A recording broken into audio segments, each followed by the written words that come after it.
Now, post 9/11, everybody. how many people do you know that have some type of security system or something like that? Yeah. It's 9/11 has changed. So that's what I mean by I go deeper than just what's happening right now. Right.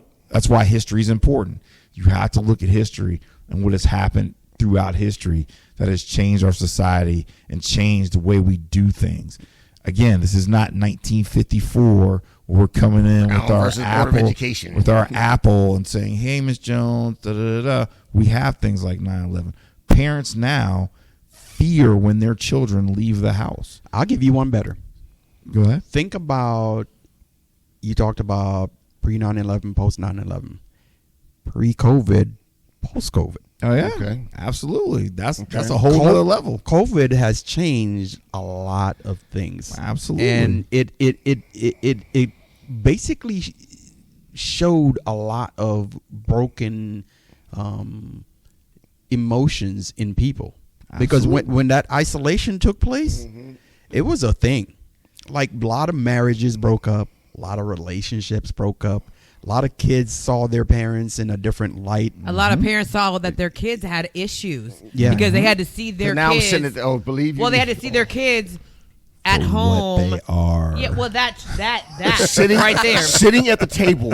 No, but they saw their kids' behavioral issues because they're sitting like all day, working across from their kids, seeing little Johnny cutting up in class because he can see Johnny like, Johnny. I had to be sitting there, like, because we work different schedules. I had to sit in the mornings. Like she was great. Pretty much just get her little assignments, get her computer, and they start the classes, whatever. Love my son to death. Greatest kid in the world, biggest heart in the world. But getting that little joker to sit in front of that screen and focus for 6 hours a day, different, man. And I'm talking about, like, I'm getting home 2, 3 in the morning. I'm getting up at 7, 8 to get him to class, and trying to get him to focus and know I got to get some sleep somewhere in here sometime. Man, you saw So the big thing right now that's going on, Chris, a lot of school shootings. I was going to bring that up. So I had questions. How scared are you of having a school shooting in your school? Can you see students in there that could be a school shooter? I mean, can you see how Gabby's saying? Gabby's like, yeah, I know a few. Yeah, I know a few. Questionable characters. I've seen that at every school I've been at. What are they doing? What are they doing in the school now? Do they have more police officers there? But a lot of times it's not a student at the school who goes in to shoot up the school. That's important to know too. Is it or is it not? A lot of times it is a former student, former students. But what it is, again, this is not an educational thing; it's a societal thing. There you go. Where kids feel as though they're under so much stress, and again, there's so much pressure to be famous. There's so much pressure to do this and that, and again, the availabilities of guns. It's super easy to get a gun. It is, and kids don't. Again, with the isolation and with the virtual worlds and things like that, one of the things that we've lost the ability to do is like form relationships or learn how to deal with problems. Now our parents do everything for their kids. They set up play dates. Yeah, like, what the hell is that? It's like, I was like, no one. That's another reason I'm not a parent. I wouldn't know how to do it. I'm like, I don't know. My parents were like, follow the rest of the kids to the red brick house. Yeah. It's probably a school. Get on the yellow bus. Whatever. No, get there. How about ride your bike in the neighborhood till you find another kid? Exactly. Started there. None of this let me pick a school. Pre 9/11. Pre 9/11. Let me pick a school. Let me play date. Seriously, Chris, you hit a very, very good point that I really didn't think about. Pre 9/11, post 9/11. But what is the most? You say that, but when it comes to school shooting, it's a little bit different because what is the most famous when you? Just Columbine. 1996. 1996. That was before. No. That was before 9/11. That was before 9/11. Yeah, it was. That was the mid 90s. I'm gonna look it up. Fact checker. I'm pretty sure. I'm pretty sure. I could be wrong. But I thought it was like 2001, but maybe. Well, I thought it was like the mid 90s. It was 2001, 2002. I mean, we're about to find out. I don't know. Waco, all that crap. It all, I mean, it's a situation where, the stresses and what's going on with the kids nowadays is that I don't have a kid, so I'm speaking out of my ass right now, but I just look at things and I'm thinking, man, these kids don't have outlets nowadays, man. Columbine was 1999. April 20th. I was 3 years off. Okay. Okay. You know, But that was these pre kids- 9/11. Yeah, it's pre Yep. 9/11. Pre 9/11. And when that happened, they were talking about shutting schools down. Oh, yeah. People were like, "Oh my God, I can't believe it." It was front page. It was on the news And now 24 it hours happens a day. every damn day. And Just everybody was another- like, "Oh my God, Combine is crazy." Now it happens Every damn 2 week. days in the cycle and it's over. Yeah. You're like, oh, another school shooting. Some we don't Oh, even know shit. about. No, we Oh, don't I hear know. about them. Yeah, we don't even hear about them. Yeah, I Can mean, I- it's go ahead. No, I want to get back to the school shooting thing. Yeah. Let's go. I want to go back to that fear thing real quick for me, anyways. As far as that those topics we were talking about, fear. For me, like you say, go deep. Until I had kids, I didn't really think about a lot of things. I was out. It was me in this world again. I said, Absolutely. I dealt with things in my manner. I let a lot of things. We talked about this, and we've talked about. I let a lot of things slide that I shouldn't let slide. We're talking about the friends and isolation, right? Yeah, 'cause it's dealing with you. I lost a whole rack of friends during this during the COVID situation because people started being the isolation started being online. We started seeing people really they started letting they started, as my dad would say, they started showing their ass. Absolutely. And a lot of people did that, so which was great, right? I think a lot of that fear, as far as like the private schools and things like that, there's this fear, and correct me if I'm wrong, if y'all think there's a lot of parents I think they have the fear of, well, my child has always had the upper hand, and if we let this other education, this critical race theory, whatever, which again, critical race theory equals real damn history, but whatever, if we just taught that history without trying to eliminate part of it, it would be different, anyways. But there's a fear of, my child is not going to be able to have this advantage over yours. Absolutely. And the fear of mine has been like, it hasn't been my fear that my kids wouldn't be able to compete. It's been my fear that these people are trying to again change the playing field or unbalance the playing field again, or as it's been, to keep them in a place that they don't need to be. But again, that's not educational. That's not educational. Societal Exactly. and political. But That's got nothing to do with education Nothing. and what's going on in the schools. But I that think has to do with some people's ideology versus Yes. another person's, Right. another people's ideology. Now, do you feel like kids nowadays are more focused on trying to be influencers and getting away from real careers? Do you feel like a lot of people are just all worried about Instagram and trying to be Instagram No. famous? No, there's not a lot of that No, going most of my students, when they go to college, they're going for accounting, business, medical. I mean, they're going for your regular stuff. But they also have an option of being an influencer. I have some students that are influencers on Instagram. I have a student who does who has a page on. She critiques anime. She's a big anime fan, and she has her whole page. I subscribe to it. She has a YouTube page. I subscribe to it, and she breaks down. They make like, money. Is she making money? Yeah. Does she How have more much is she followers? making? I don't know. I Well, it's didn't like ask her. Gary Vee, the guy that I get a little bit annoyed by, but he has some very valid points, and he gets a lot of flack from parents because he talks about like how college isn't all that great. And he's like, but think about it, like we're not talking about the YouTubers or the Instagrammers that are like making millions, but he's like, if you have someone who's 18, 20 and they can make $60,000 a year Exactly. off like an That's a internet skill. hustle or That's a skill, influencing, right? and you want to offer them $52,000 to come work for you, they're gonna do this. Exactly. But now the longevity of that, I think, is where the question becomes more interesting. Like, how long can you do that, or how well can you scale it and grow it? But he makes a valid point that, like, companies are kind of shit out of luck when people can These kids are smarter. make right? $60,000-$80,000 a year, 100 or more doing that kind of stuff. Well, I don't know how political you guys get, but I try to get in the know because I like to know what our government is wanting to do it to us. But there's another bill 620S something. TikTok bill. It's more than the TikTok bill. It's a bill to basically say that the government can basically say that you can't comment on social media and do this. So it's an absolute ban of what the government would be in complete control of what you can and cannot say. Real interesting. That's a freedom of speech violation, right? Yeah, that's so. If for those people that want to listen to sound bites, y'all better watch and see what's coming down the pipe, because I think Minnesota or one of those states, well, I don't know, they already banned TikTok. They just banned TikTok. The entire state? Yes. So they just passed. No. For people under 18. But how does that work? Well, no. What they banned it for was for government employees. No. They just passed the law like 2-3 days ago. They banned it, and now if you saying as an individual, I cannot be on TikTok. If you have TikTok already, you can be on it. Your grandfather. You cannot. They're going to take. They're going to make. You can't download it going forward.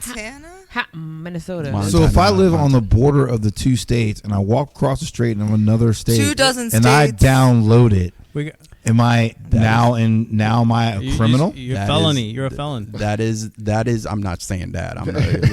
We're not saying that.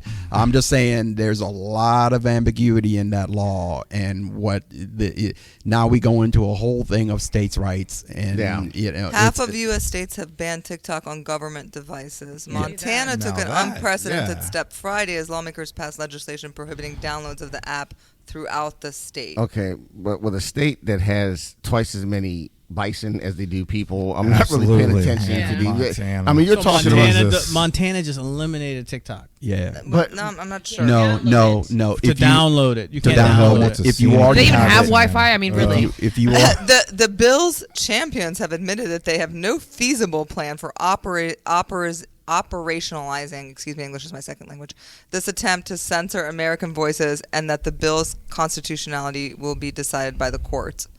Yeah. So can you sell your phone that already has TikTok to somebody else for more money? You're asking a lot of questions. We're talking about marketing and business here. Right? I'll just say this is that you always want to watch. Look, I'm one of those people that I don't get triggered by the highlight reel or the voice. I always try to figure out. I always try to figure out where's this going. Where's this going? What are they trying to do? What is the real intent of what's going on? Absolutely. And look, man, there's a lot of things going on in politics right now. That's a hell of a lot of authoritarianism. No, you say the word. Authoritarianism. Thank you. I'm Jamaican. Did you see what happened in Florida? English is not my first language. I'm gonna say. Did you see what happened in Florida yesterday? So understand this, and I know I don't talk a lot of politics, but going into the critical race theory thing and what's going on in education, it's just, man, you better keep your eyes on the prize and what's going on. You saw it at the beginning of the pandemic. Like you said, where are they bringing this up now? Mm-hmm. And I think back, me and Ron used to talk about this a lot, really. I mean, almost daily. You look back at that beginning, okay, the George Floyd thing goes down. Protests are starting to happen everywhere. And I'll admit, I used to go out, I went out to a few marches and stuff. But one thing that what did you notice? The biggest thing, and all of a sudden, it wasn't just here. It was a whole stack of white folks out in those protests, right? Oh, yeah. Especially white kids. Then I started paying attention to around the world. I mean, there were some countries, ain't no black folks in the country, some of the Eastern European, but they were out marching. That scared the shit out of a bunch of certain individuals, right? Or certain fear and anger. So, Chris, we're gonna get close to wrapping up our podcast, and this has been a very very interesting talk, and I love the fact that we have an educator that came and can we get talk and hey, Chris, I like to chop it up with Chris because Chris is he's an intellectual thinker like I am. He's a critical thinker like I am. I love people that don't know me. think I am the biggest introvert, and I will tell you that I am the biggest introvert because I'm not interested in Sally and what she did at the job. That doesn't interest me. What? Okay? But I just don't get involved with what the Redskins did. I don't get involved with what the Pittsburgh did. That doesn't interest me. Give me something that makes me think critically, and I will talk your ear out all day long. Well, I got something for you. What you got? I want to go back to what you said earlier. It's been bothering me. Okay, well, not bothering me. What did you call that thing? Not GPS. What did you call it? Chat GPT. That. I'm sorry. So I've been thinking about it, and you're saying that thing's coming out, and I was thinking about what Chris was saying. So if that thing comes out, or whatever, gets further along, and we don't need teachers anymore, right?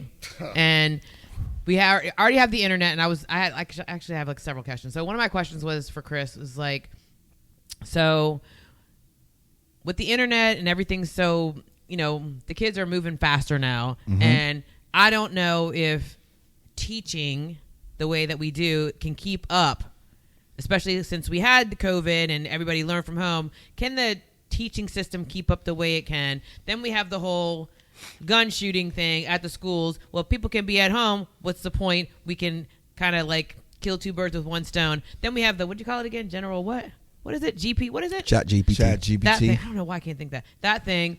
If that comes out, then do we really need teachers? Like, I have all these questions that I've been having in my head while you guys have been talking. Like, I feel like a lot of this stuff can be null and void here, like, not now, but, like, within 50 years. Like, we know kids can learn from phone because they did it. Yes, they'll be antisocial, but honestly, they're antisocial now because they do everything through the internet. You know what I mean? Because they can't forge relationships now. We date online. We do everything online. We shop online. So they don't know how to deal socially. Nope. Go ahead. Ask it. No. Go ahead and answer that question, and then you. I mean, I know it's a lot of questions, but you understand what I'm saying? Go ahead, Chris. So what you're trying to say is, or I think what you're trying to get at is that will there be teachers in the future? So this is my conspiracy theory that I've had since probably about 2010. So I told you in Henrico County, we were the pilot program for the 1-to-1. So they came to me one year and they were like, we want everybody what's called a flipped classroom. And a flipped classroom is basically I stand up there and I do my lecture and go through all the stuff for a class period and then videotape it. And then instead of me like doing it in front of the class, I'll send it to my students and they just get the lecture and stuff from me on video and all this other stuff. And I was like, that's interesting. And they were like, my specialist was like, we want every teacher to submit one.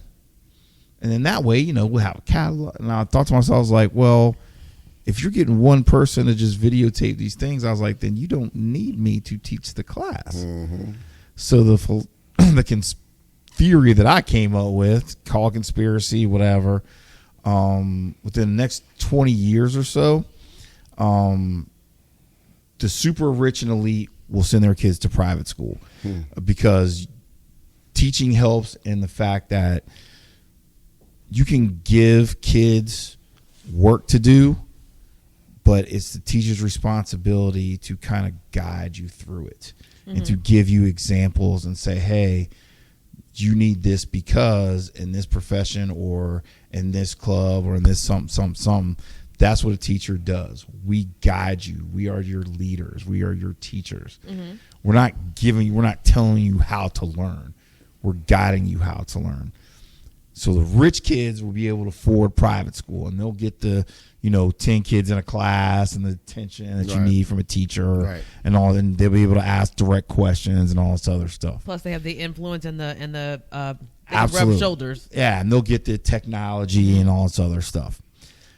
Then there'll be a section of kids whose parents who will be able to do online teaching or be able to do homeschooling. And, there are a couple of pockets, though, that we still have a couple of people where one of the parents can stay home. And then we'll have a segment of kids that will literally show up to an industrial building, They will be issued a laptop computer. They will sit at a table or a desk of some sort. There will be security guards around to make sure that no one kills each other. And you will just open your laptop and you will learn from that laptop. Ugh.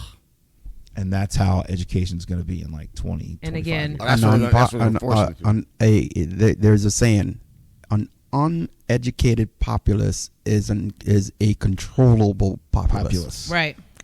Absolutely. Well, y'all know what the public education system in this country was set up for, correct? When we started getting German, Italian, Chinese, all these different, Ethnicities, yeah. We needed two things, because we're at the pre-industrial revolution stage of this country, right? We're getting into the heavy industrialization stage. Mm-hmm. Number one. Number two, we need a way to make sure that you don't think that, yeah, I know y'all slaves, but y'all really Americans now, right? Bullshit.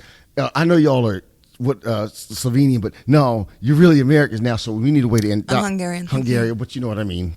Eastern European. I'm just messing with you. I know, but Do we all look the same? we need a way. Oh, Well, I mean, I am Hungarian. I am better looking than you. That's a leprechaun, Pat. Oh, but Ismail's getting better. But we need a way to indoctrinate the populace, right? And you have to speak the same language Right. and have the same understanding. All of it together. So I need a better educated populace that can work my machines and when my industrialization works up. Also, I need them to think that we're American. So let's start this public education. Let's give them free education. We'll train them up. We'll teach them how. We'll make great robots. Right? It's really what it was. We'll make great robots. Correct me if I'm wrong, Chris. Well, actually, you weren't required to go to school until like I believe the 40s. Mm-hmm. Right. Before that, because you got to. I mean, and again, a lot of people seem to think that our country is just all one big industrial machine, but most of our country is very rural and very agricultural. The most land is a lot of rural. Right. Absolutely. Right. True. Most of our people are concentrated into like maybe 10 areas. Population centers. There's a lot of our population, there's a lot of space that in our country that is very, very rural. So a lot of kids were not going to school. They were working their farms, and that's what I'm talking about. Like when I went to Caroline County, they were like, "Look, that's when I found out about hunting season." I mean, damn, bro, Caroline County and Henrico County. Yeah, you're trying to figure out why the kids are missing. You was in the South, bro. Yeah, I've seen everything. Yeah, absolutely. It's a different kind of Virginia there, isn't it? Like I didn't know about hunting season. Were you wondering why the kids were missing? In Fairfax County, we hunt for parking spaces. You know what I'm saying? Like we don't hunt. We hunt at Safeway. We hunt at Giant. We hunt eggs for Easter. We don't. I didn't know. The first time it happened, like I got upset. I was like, "Where are all these kids?" I was like, I was being a teacher. I was like, they should be here in school. They should be learning. Mr. Academia. And one of my, former, colleagues pulled me aside and said, "Hey, most of these kids are not going to eat, right, if they don't go hunting right, and get food and meat. If that's not, they just got to go with what they." If the crop was good this year, they'll have vegetables. But if not, they're not going to eat. Right. There's no Whole Foods down the street. Yeah. Y'all. There's 2 grocery stores in Caroline County. Yeah. That's it. Oh, wow. Bro, when I say he's in the South, in the South. Remember I always say this, you got 3 Virginias. You got West Virginia, you got Northern Virginia, and Southern Virginia. You got the Southern part of Virginia. I still don't know why we're not our own state. I have a question for y'all and open it up to the panel. Do y'all really know why, in my theory, and I'll give you my theory in a minute, my conspiracy theorist, why they want to ban TikTok? You brothers need conspiracy theories, by the way. Is it outside of the whole China's gonna get our secrets thing? China. That's what I thought. China. I'm not really sure what the whole thing is with TikTok. I'm gonna tell you my conspiracy theory. I'm gonna tell you in a I'm second. gonna tell you because I think Keith and I are on the same page. I told you already when we talked about earlier. When I saw it this week, like I literally that little TikTok holes, almost every other something I saw, like literally, and I'm talking about hundreds. I probably went through a few tens of thousands of these things. Just going, you flipping through. I kept seeing them too. I mean, I hate when they say they spoke so well. Those two articulate brothers, man, those dudes ate. I mean, they ate the bag lunches of the idiots who tried to kick them out of their elected position. Mm-hmm. And a lot of things, like you say, these kids are sound bites. Their kids are information technology age. I think part of it is they see a lot of shit, and they parents. I can't control this kid if he gets more knowledge. All right, so I'm gonna hit you. So let's go back to what Facebook started as. Mm-hmm. Facebook started as a social network. Mm-hmm. Just for Harvard. It started as a way for kids to interconnect from friends to friends to friends. Mm-hmm. Yep. Right? Yep. And every social media platform from then took what Facebook got and built off of that. Mm-hmm. Absolutely. TikTok was the first, and nobody can emulate them, to say, you know what? I don't want to link people by their friends and associates. Their likes and dislikes. I want to link them by their interest. Oh yeah, okay, right. I feel you. The reason why they want to ban TikTok is because the freedom of access of information. Yes, that makes sense. TikTok is a free platform, bro. Facebook is controlled by the government. Understand that.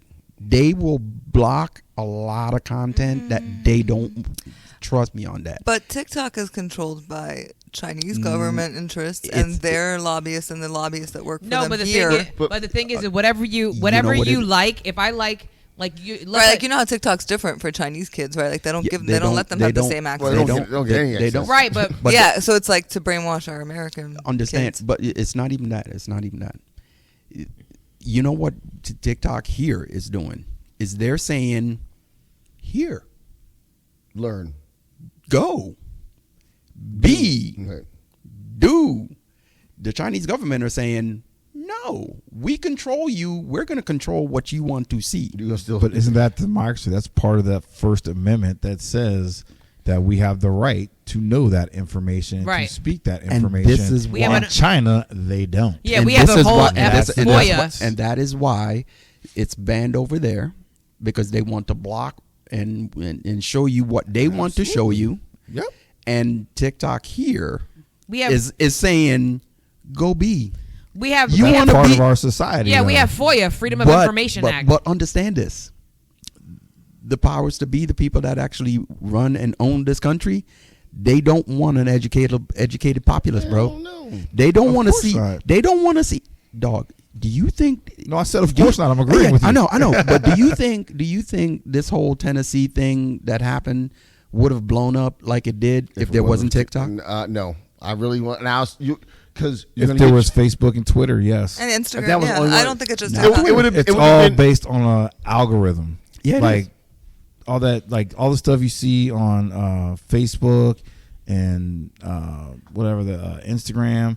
The It's- InstaFace, it's like the it's Facecam. no longer based on the face who chat. you like, because half the time you don't even see half the people that are your friends. No, you don't. It's based upon an algorithm that computer scientists put in to make it so that it will direct you towards the stuff that you like. Yeah, but And that is because of marketers and business people. Right. yeah, But- but they but- wanted to direct. Facebook. Understand, Facebook it's somewhat it's controlled by the algorithm. Okay, It's but completely controlled by the it's algorithm. it's completely controlled by the algorithm. But if I put you can, and we'll do this after the show. We'll pull up Facebook, and we'll pull up TikTok. Put in the same search in the category, and I guarantee you'll see two different content. You are absolutely I can see absolutely correct. I'm telling you, I agree with you 100%, and you are absolutely right. If you look up on TikTok and look up things on pick whatever subject you want, like plants. I'm a plant person, and I follow people with plant stuff, and it's totally different. The only thing TikTok did is they took out the friend aspect.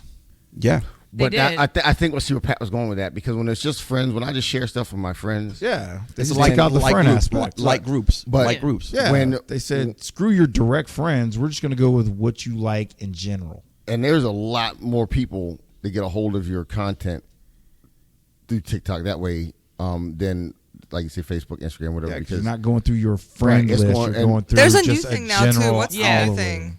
What? Green something. What was it called? come on, Patricia, don't give me another one. I don't need. No, don't need one of another- my I don't friends need is another like, app. follow I'm me stuck. on I'm already sick on TikTok. It's now. y'all too. I can't remember it. I don't I even forgot- have TikTok. I have it, but I forget about it on purpose. I got it. I don't even have an account.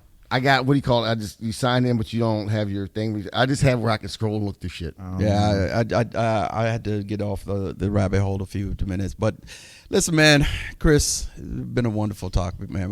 Thank you so much We for need having back. me. We come back. We had we just, people that are going to watch this video, listen to this audio, when you get a bunch of us that just sit around and just chop it up, this is the kind of conversations that we have. We just sit around and chop it up. Absolutely, this is great. But I love like this.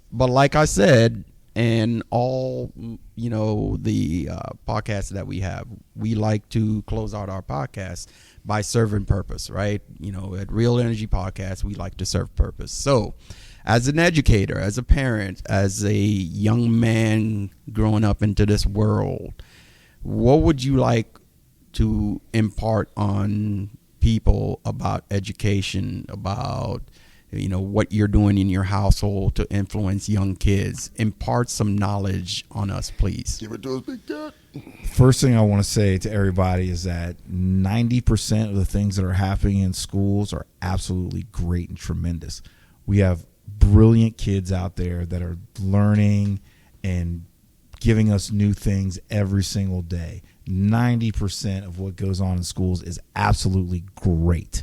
And doesn't matter if it's public school, charter school, private school, 90% of it is absolutely great. That's good. And it's That's the good to reason hear. why I love teaching, is the exchange of knowledge that I have with my students every single day, because I learn just as much from them as than they learn from me. The 10% is what sells. It's what people makes them feel better about themselves. Like, hey, I don't feel so bad because schools suck. So that makes me feel better. So I click on that. But again, I see innovative teachers. I see innovative kids every day. And again, I'm very active in my schools, and that's what you got to do as a teacher. You got to be active in the school. You got to be willing to talk to kids. I mean, and that's at every school I've been at. Even the low economic schools I've been at, I've had kids that have gone to great colleges, that have started businesses, that are writers, that are just really good people, and they're productive members of society. And that's my number one goal as a teacher, is to make sure that we have productive members of society. Amen. Amen. More than anything else. And like I said, most of it is smoke and mirrors and political this and that. Right. It's easy to point a finger, but most of the stuff that goes on in school is truly amazing and great. Kids do stuff, and I'm just like, I can't believe that kid can do that. It's unbelievable. I have one of the things in my class, because I'm in business and marketing, I understand communication and how you have to communicate.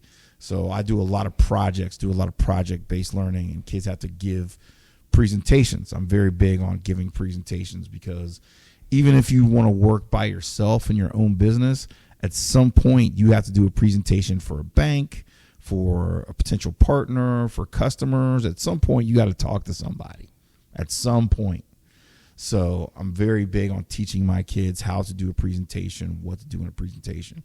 So I make my kids every single, my advanced kids, I have a current event article they have to do every single week. That's my one homework assignment, is that you have to find a current event article, that something current that's going on. And I do one every week, and you have 5 opportunities throughout the quarter to do a presentation on your current event article. That's nice.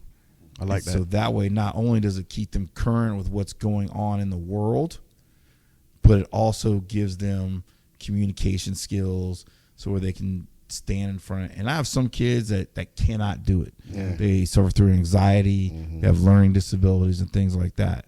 And as a teacher, it is my job to make accommodations. Accommodations doesn't mean I have to change the whole entire class for one kid. Right.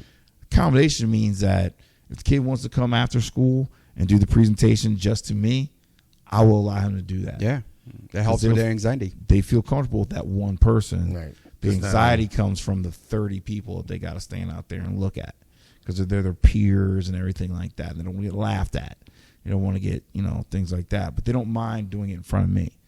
So I make that accommodation. I'm like, fine. I get to work an hour early. I usually stay about 30, 45 minutes afterwards because I know there are some kids that need that. And so I do it.